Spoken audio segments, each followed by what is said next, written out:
Okay. Hello, everyone. I'm here to present about my thesis on the chemical analysis and the differentiation of the natural henna dyes. So henna is kind of a natural plant that is mostly found in the Northern Africa and South Asia. And it is used for the cosmetic purposes for coloring, the like palm coloring, body painting, as well as dyeing the hair. So as I'm in forensic science, hair is a common type of trace evidence that is found at the crime scene. And what henna does is people dye their hair. So henna will sit on the surface of the hair. It won't it won't be absorbed in the hair. So we can acquire any information from the surface of the hair using one of the instrument that is analytical instrument called ATR, FTIR. That is the instrument that would help to provide the information of the chemical compounds present on the surface of the hair. If it is like, let's say the dye, it is dyed, and so the components of the dye will sit on the strand of the hair, and we can get the information on the basis of that. So what I did is I got lots of samples from different suppliers, and I tried to differentiate the henna products using ATR, FTIR, and try to differentiate the suppliers based on the color. And this might help me to attribute my henna dyes. That is, I can go back and see from which supplier the dye is from. So this is the graph of the ATR, FTIR, but it is very hard to differentiate which suppliers are which, and it is very hard to see. So I took the IR data and I used on the statistical data, that is DFA, that is the discriminant functional analysis. So what this does is that it is a statistical method which helps to group my suppliers based on the color. I mean, it is a little bit clustered, but still you can see the difference between the colors. Like you can see that black color has been differentiated from the brown and green color, and green and yellow color. So this way, I'm trying to build up the library on the ATR, FTIR. So for the future research, what I can do is I can compile my data that I have built up using ATR, FTIR. And if I get the hair from the crime scene, I just have to put the hair on the instrument, and it can say that which compounds are present, and it might also say that from which supplier the dye is from. So this might help to include or exclude the suspect, or you can also try to see who the suspect is. So this is basically my research is about, all about henna dyes and identifying the suspect. So thank you so much. Hello, everyone. I'm going to discuss my research on the use of conceptual change, professional development to support conceptual conflict development activities in order to support conceptual change. Imagine a faculty member who is instructing a face-to-face course, and they use the physical or the visual cues from their students in order to determine if their students are comprehending the content being covered. Based on those cues, she will dynamically shift her instructional practices in order to bring the students back in and to engage them. Now consider implementing that process or practice within the online environment. For her, that creates a conceptual conflict. In order to resolve that conflict, she needs to reconceptualize her ideas or her attitudes, beliefs, and assumptions regarding what is teaching and learning, as well as to truly define what is her concern and plausible solutions to address those concerns. In essence, what she's experiencing is conceptual change. And that occurs when a learner has existing conceptions, but there is a conflict. There's some area of dissatisfaction that they're not sure how to resolve. And any new conceptions that they learn about, they must understand them, believe that there are plausible solutions, and that they will result in fruitful results if implemented across their courses. I created the What's on Your Mind module in order to support this conceptual change process. What occurs proposes that the participants complete self-reflection and peer interaction activities in order to document their ideas or thoughts regarding teaching and learning. They do so through concept maps, discussion forums, engaging with their peers, as well as the review of literature. After the intention and these activities take place within an authentic learning environment, and that's a fully online environment. In order to assess and analyze their experiences, I use cross-case analysis. And what cross-case analysis allowed me to do was to understand their experiences and to look for the similarities and differences amongst the participants within the study. And as a result of analyzing their experiences, I was able to determine that self-reflection and peer interaction within a structured, authentic learning environment supported them with experiencing the conceptual change. So that faculty member who used the physical and visual cues of her students was able to determine that her real concern was her ability to assess her students' comprehension of the content. And in order to access quickly within the online environment, she decided that she would use quizzes or discussion forums in order to quickly capture their experiences and, if necessary, dynamically shift her instructional practices. So my research in the study showed that the simple acts of self-reflection and peer interaction within an authentic learning environment will support the complex process of conceptual change that faculty will experience when going from a face-to-face teaching environment to an online learning environment. Thank you.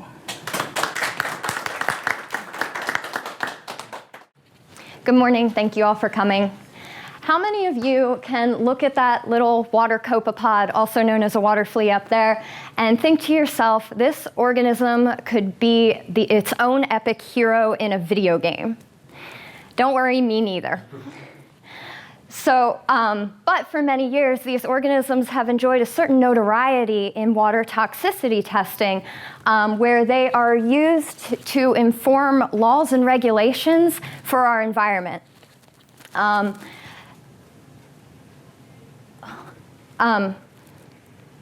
But this is hardly realistic.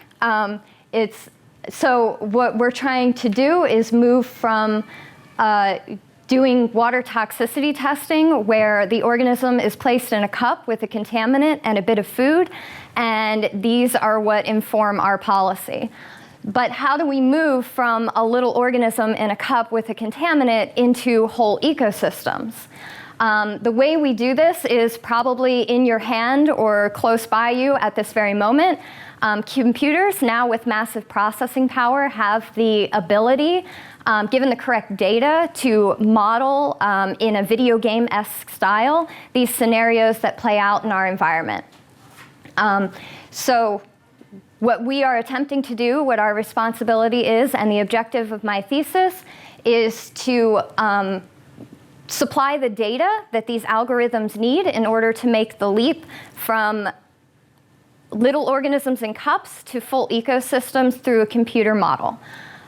So the objective of my thesis is to add new components to this model.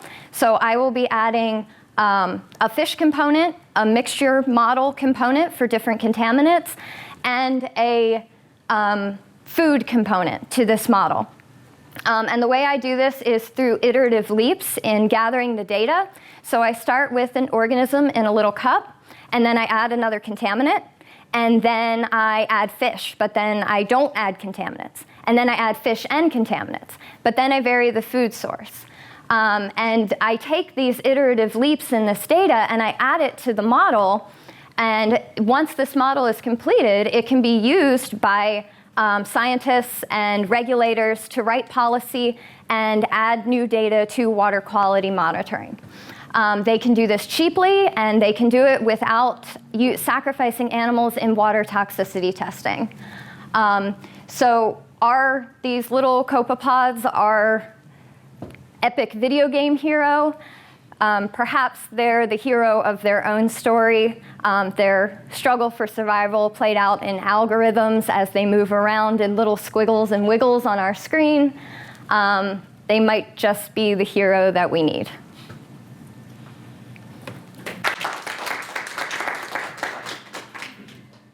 Historiography is simply how we study and view history, what events are seen as important in history and what forces are seen as driving society forward. In Victorian Britain, there were three main competing schools: the Tory school, which I've represented with Thomas Carlyle, the Socialist school with Henry Hindman, and the Whig school with Thomas Babington Macaulay. Now, historiography at this time was typically more overtly politically charged than it is today, because history was not really a singular profession at this time. It was a side project typically undertaken by politicians and aristocrats to give their arguments more legitimacy, to back up their claims. They would do this by writing history to demonstrate what they were talking about happening in the past. Now, also at this time, historiography was typically concerned with stability, because in living memory, there was a lot of unrest going on in continental Europe as well as the rest of the world. There was the French Revolution, the Napoleonic Wars, and other conflicts. People were worried by that, wanted to see how they could prevent it from happening here, and historians stepped up to provide answers. All three of them owe their foundation to Edward Gibbon, the author of Decline and Fall of the Roman Empire, which was revolutionary in that it told history as a compelling narrative, often from the perspective of the Romans, portraying Christianity as being a heretical new religion, something very unusual at that time. And Thomas Carlyle, who covered the French Revolution in his major work, he took this lesson to heart. He often went a step further and sometimes indulged in a form of prose poetry, as well as using first-person pronouns and the present tense to make things seem more immediate. He was also known for concentrating on heroes, just one figure stepping up to set things right. For this reason, he wasn't too fond of democracy because he thought that would get in the way of a hero. So he didn't think things were going well this time, but we could get more stability by going back to the social hierarchy of the Middle Ages, where everyone knew their place and there wasn't much unrest. Now, the Socialist school, they also didn't like the way things were now and thought we could solve it by going back to the 15th century, which they considered to be a workers' paradise, because this was after peasant revolts, so they were free from serfdom, and according to his claims, there were also shorter working days and higher wages relative to necessities at the time. So, like Carlyle, he didn't care too much for modern society. He didn't care much for democracy, but he thought you could go back to this time and you would attain stability, much in the same way that Carlyle thought you could. Now, the Whig, Thomas Macaulay, he thought things differently. Unlike the other two, he thought everything is awesome now. He thought that it's only going to get better. It's an unstoppable march to ever greater liberty and enlightenment. And he uses his history to show how that's happened in the past, how things keep on getting better and better as time goes on, with the Middle Ages just being a dip between two great civilizations, but it was a temporary one. Things got better after that. So, you can see with these three people that there are two main external factors at this time that influenced historiography across the political schools. There was a need for stability, the need to provide answers for the political questions at this time, and they were in a good place to do it because they were politicians, aristocrats, writers. They could promote their ideas and gain more influence for themselves by doing this. So, thank you.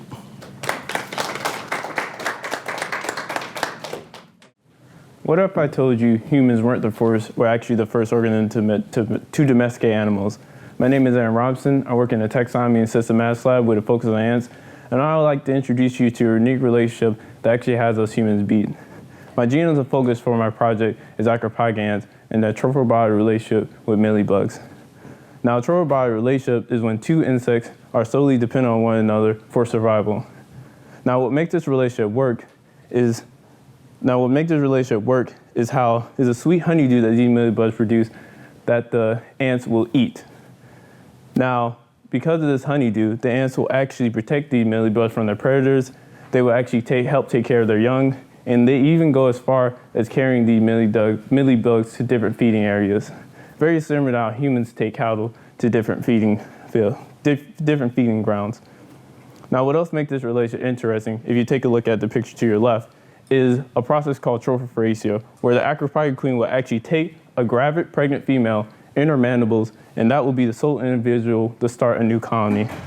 Now, what's also depicted at the bottom of the screen here is also Trophobiotic, but it's actually been fossilized or preserved in Dominican amber. And we've been able to see that Dominican amber dates back almost 30 million years, which is a very long time, actually very much longer than how long humans have domesticated animals.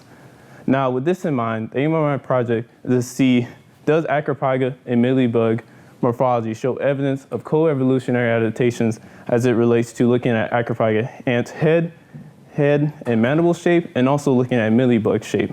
Now, in order to do this, I'll be using a geometric morphometric analysis.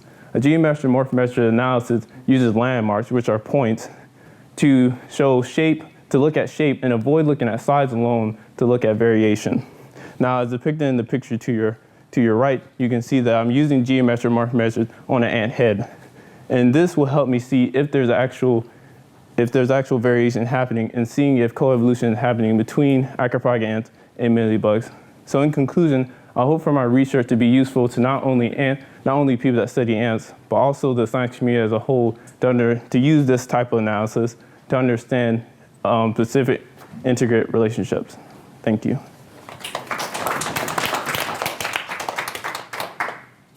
So I want to introduce you to the two girls on the screen. This is Brittany and this is Stephanie. Brittany and Stephanie are identical in every way except for one, how they were treated by their parents growing up. Brittany grew up in a household with healthy parents that were loving and supportive towards her all of the time. Stephanie, on the other hand, had a household that was anything but healthy. Her mother was verbally abusive towards her, often telling her things like, "I never wanted you in the first place," and her father was physically and sexually abusive towards her. So flash forward into the future.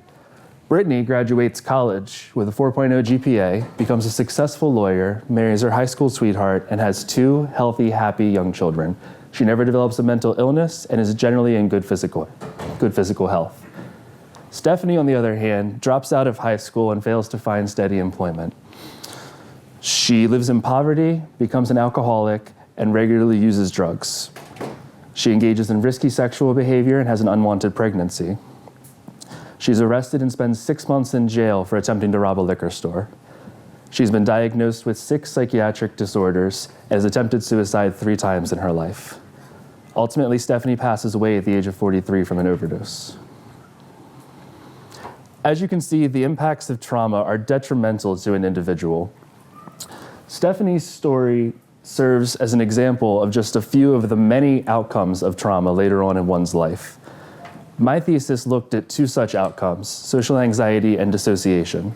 Social anxiety is a fear of social evaluation in social situations, and dissociation is feeling disconnected from yourself or the world around you. And so we knew that social anxiety and dissociation co-occurred, but we didn't know why this was the case. So my hypothesis was that childhood maltreatment played a role. To test this, we brought 200 undergraduates into our research lab and assessed for a history of childhood maltreatment, social anxiety, and dissociation. What we found was for the Stephanies of the world that had been maltreated, the social anxiety dissociation relationship was much more strong than for the Brittanies of the world that hadn't been maltreated. And this is important because this has treatment implications and may help to serve to understand why some of these disorders develop later in life. But my research only focused on one small subset of the impacts of trauma. And my hope from today's talk is that you take away more broadly how important it is that we as parents understand the effects that we have on our children. Going back to Brittany and Stephanie, these stories started out so similarly and yet ended so differently. Stephanie never had a chance to reach her full potential. The effect of her parents' abuse on her took a toll on every aspect of her life, and ultimately, her life itself.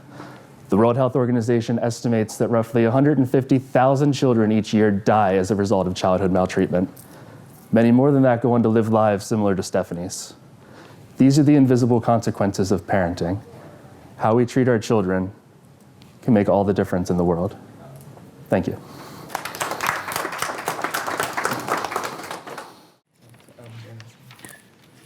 Hi, so my name is Jamie Kittle, and I'll be talking about conservation genetics for the Holmes Hinge-back tortoise in central Ghana. So I'm from the Department of Biological Sciences. All right, so when you think of endangered species, what comes to mind? Tigers, polar bears, maybe bald eagles. So all of these species are charismatic species, which means that they have public appeal. They're cool to think about. And so that means that can actually aid their conservation efforts for these species. So would you find it surprising if I told you that turtles are actually one of the most threatened groups of vertebrates on Earth? While 14% of birds and about a quarter of mammals are listed as threatened by the IUCN Red List, about 55 to 60% of turtles are actually considered threatened with extinction. So this is unfortunate, in part because we don't fully understand their ecological roles in their environments. For tortoises, they can do things like dig burrows or help with nutrient cycling.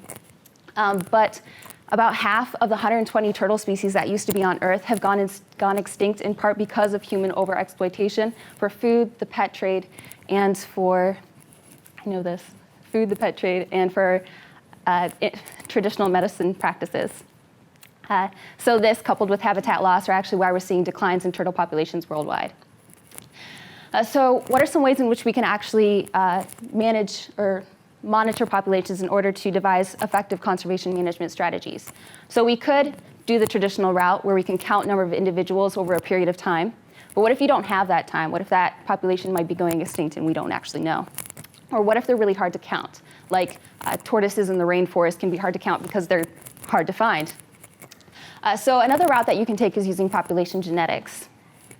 Population genetics allows us to take a subset of the population, analyze the DNA, measuring both genetic diversity and the amount of inbreeding that's present are two aspects that we can consider, and use that to extrapolate to the entire population. And then we can devise conservation management strategies off of that. So we did that for the critically endangered Holmes Hinge-back tortoise located in the rainforests of central Ghana, because these tortoises are being harvested by people for food. And what we found is that these turtles do have low genetic diversity, which could suggest that they are a small population size because of these harvesting pressures. We're also seeing high inbreeding, which could reduce their quality of life. And so what we want to do with this information is provide it to the Ghana Forestry Commission so that they can work with the communities to devise a management strategy before it is too late for this population, before it's lost from this rainforest habitat, and we lose the functions that it has in its natural habitat. I also hope that this talk gives you inspiration to think not just about the charismatic species that you would look at. So thank you so much.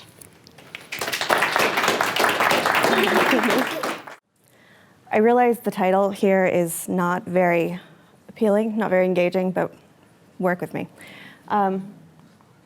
Because I'm looking for ghosts. Not the specter on the stairs, things that go bump in the night, cold spot kind, but the ghosts of people that we've left behind. The people who look back at us from faded archival photographs, who speak to us in records and letters that were written by long dead hands. The people whose stories we aren't telling yet. Part of the work of history is creating narratives. It's telling stories. Some of the stories are hard to find because the evidence that we have is limited, and sometimes it's flawed. But we have to go looking, to quote a historian who's way better at this than I am, where the spiders are, in order to find these stories, in order to let these voices speak for themselves. Part of the work in my African American history class last semester involved looking for those people. I was looking for everyday women doing everyday work in the fight for freedom. I wasn't looking for public abolitionists or speakers. I wanted normal people just living their lives, because I would argue, and I do argue, that living your life is its own kind of resistance, its own kind of fight, especially when you're not expected to do that, when you're expected to just sort of collapse under the weight of outside pressures. And people like the women in this photograph, they refuse to do that. This was taken in 1862 in Virginia, which was contested territory, let's say. And to call them contrabands means that they decided to run away from the plantations that they were on and hope that they would be welcomed in Union lines for protection for themselves and their children. And those are the kind of people that I was looking for. I didn't find much because it's a hard story to tell. You have to tease these people and their stories out of the negative spaces in the evidence that we have. So they exist in advertisements and journals written by other people, and the existence of institutions like schools that only exist if somebody fought for them and supported them, because you don't have a school for free Black kids in Philadelphia if nobody's mom is making them get up to go. So the other thing that I did find was that we think a lot about how the world acted on these people, but less about how they actively shaped it. And that's the other story that I want to tell. So I haven't found my ghost yet, but I'm still looking because I think it's important.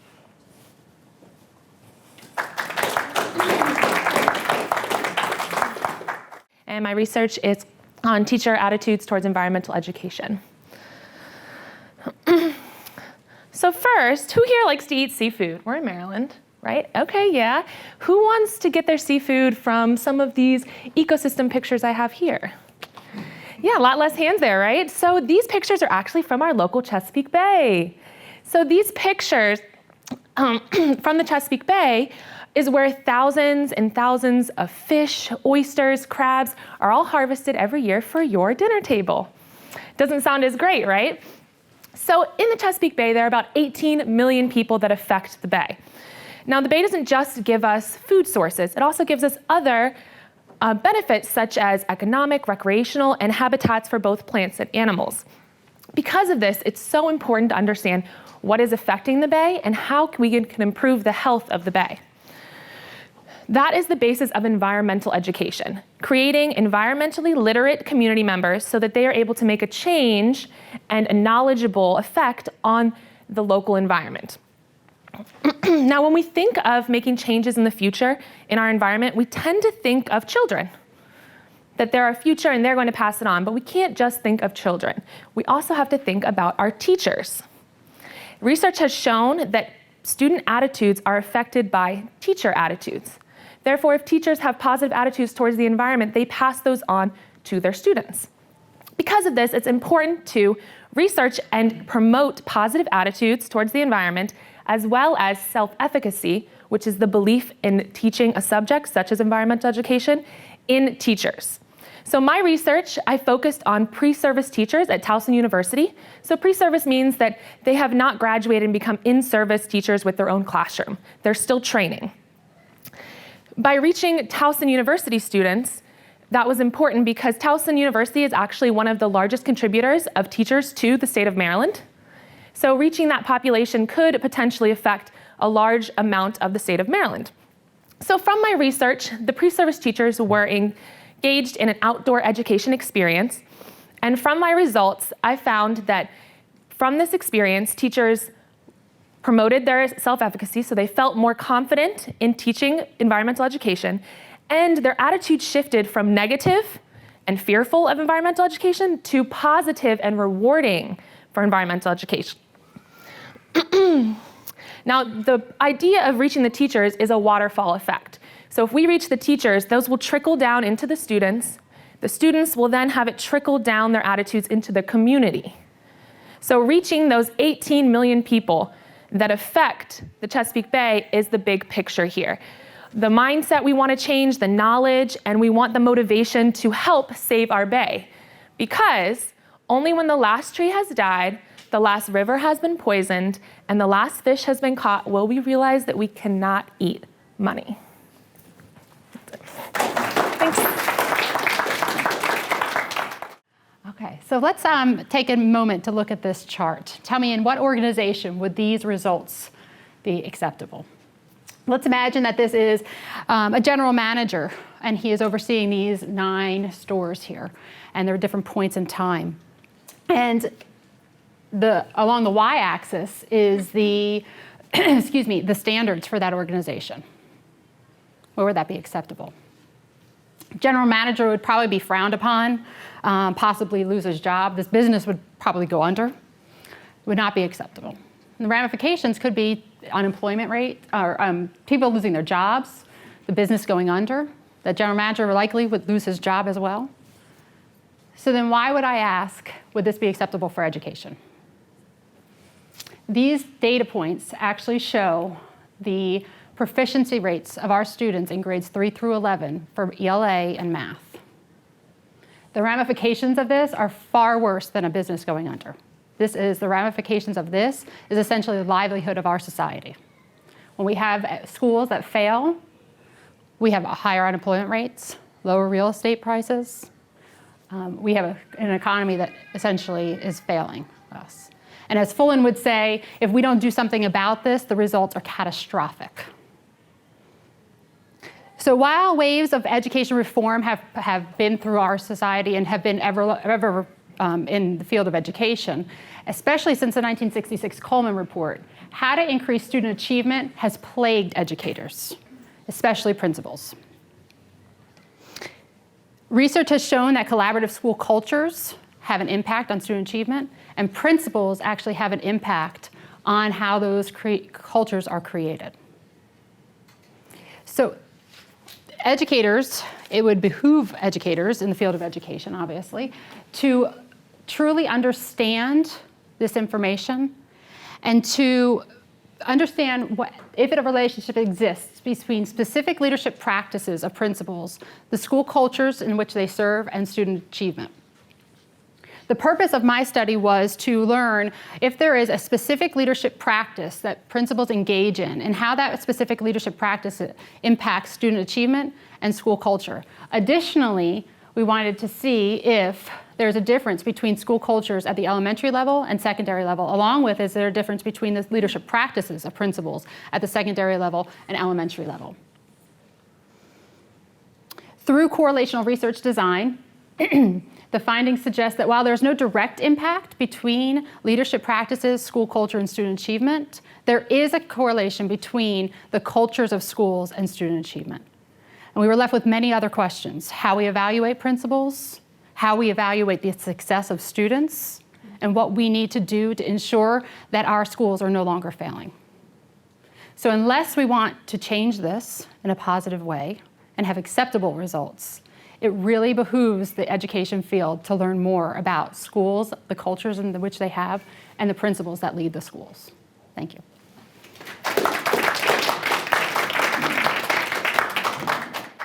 All right, hello everyone.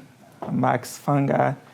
I have a master's in applied information technology with major in information security and assurance. It's called cybersecurity for short. And my presentation today is about a practical approach to cloud security. How many of us in this room today have Facebook, Gmail, Yahoo, Google Drive, or iCloud? These are just 5 of the millions of applications out there that are either providing cloud services or using some sort of cloud computing in the background. Now, in 2016 and 2017, Yahoo realized that over 3 billion user accounts were compromised from their network. That included email, password, date of birth, and many other critical information. So think for a second, if somebody has the password to your email account, how much damage they can cause. In 2019, just this year, Facebook realized that they had publicly exposed over 540 million users' data from an Amazon cloud storage, and it was caused by one of the third-party affiliates. So let's look at these numbers closely to understand the urgency. In 2018 alone, there were over 5 billion compromised data around the world. And over 89% of the data breaches in 2018 was caused by either poor security configuration or poor security practices. This overall number is expected to rise from over 14.7 billion to about 33 billion compromised data by 2023. That's 4 years from now. During those 4 years, cloud computing data breaches is also expected to rise by over 300%. So these are not just statistics I'm giving you. Because of many of these data breaches, about 60 million Americans have been affected by identity theft. Even in 2018, almost 1.1 billion Indian citizens were affected when the national database got compromised. Now, not only do I read about these incidents almost every day, I've been in the field for over 6 years. I've helped to design, implement, and support many IT systems around the United States and other parts of the world. I've also seen some of the best security practices. I've seen some that can use significant improvements. So I decided to focus my master's program in cybersecurity. Now, during my graduate studies, I designed a secure cloud architecture that meets the following industry best practices: security, reliability, performance, cost, and operational excellence. In 2018, I published my research paper, and I also programmed my architecture into thousands of lines of infrastructure code. To date, the architecture has been successfully deployed in at least 4 networks around the United States and Germany. It's currently managing over 200-300 million healthcare records for large organizations. Now, my hope is that my recommended architecture will become a role model for secure cloud adoption so that we can reduce the number of data breaches happening every year. Now we see why we should care about cloud security. Thank you, everyone.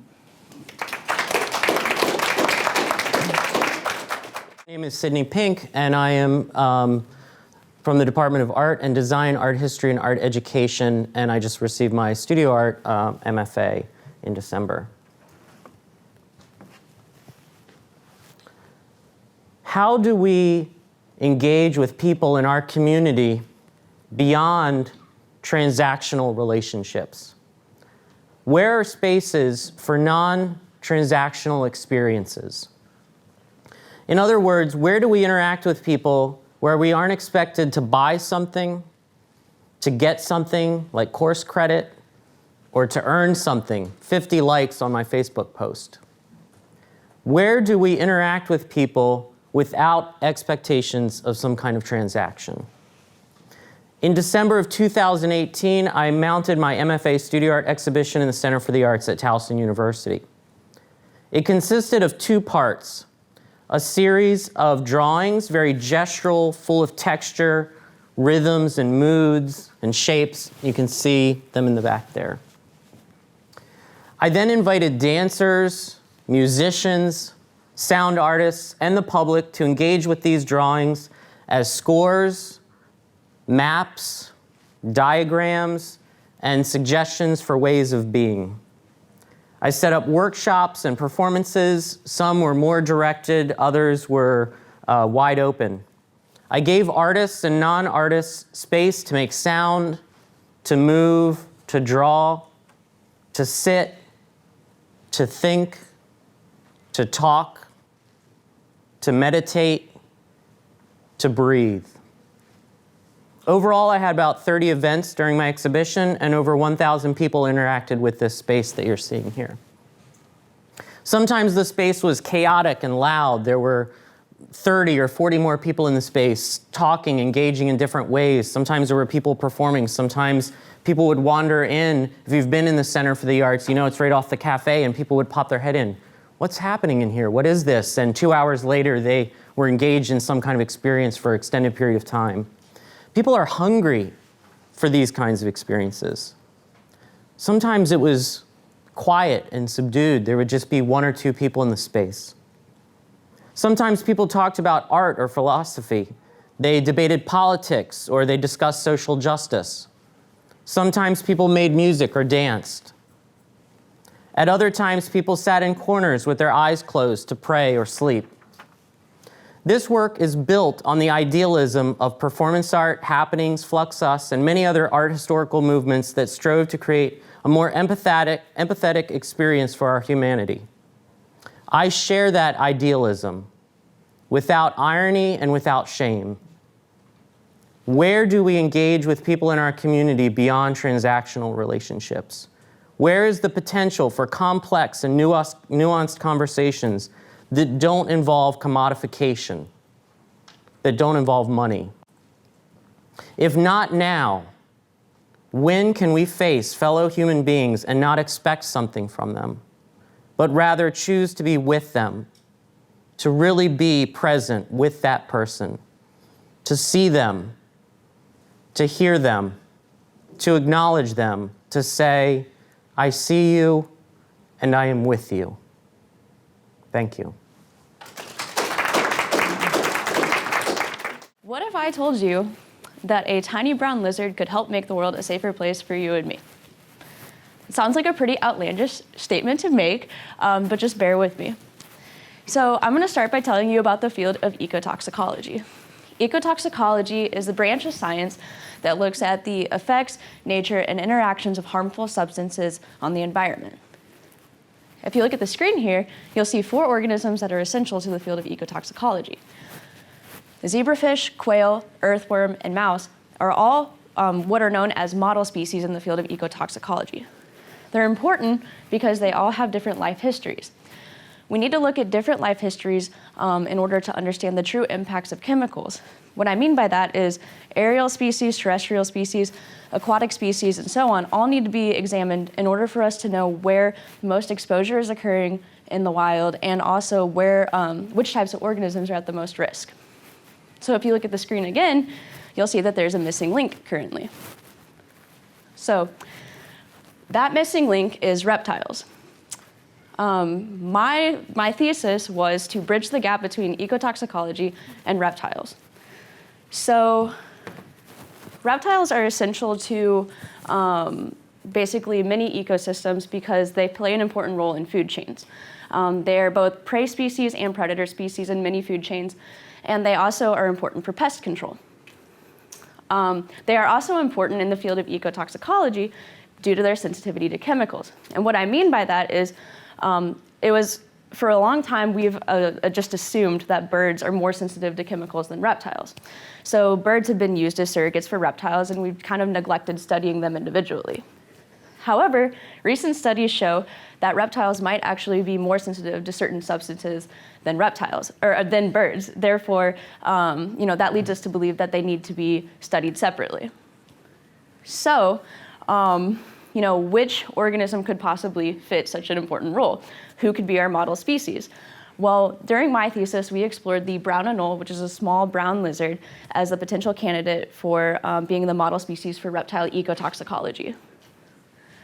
And we determined this through robust ecotoxicology studies where we examined the effects of a chemical known as PFAS on brown anoles. We decided that the brown anole is a good candidate for these types of tests because of the limited mortality in our studies due to the amenability that they had in our laboratory conditions, and because they're an invasive species, which means they're not native here. So we would not need to take any native organisms out of their natural habitats. So, in conclusion, basically, we need to expand the field of ecotoxicology by moving into the field of reptile ecotoxicology, but what we're missing is a good candidate for a model species. The good model species that we came up with is the brown anole, and therefore, a little tiny brown lizard really could make the world a safer place for you and me.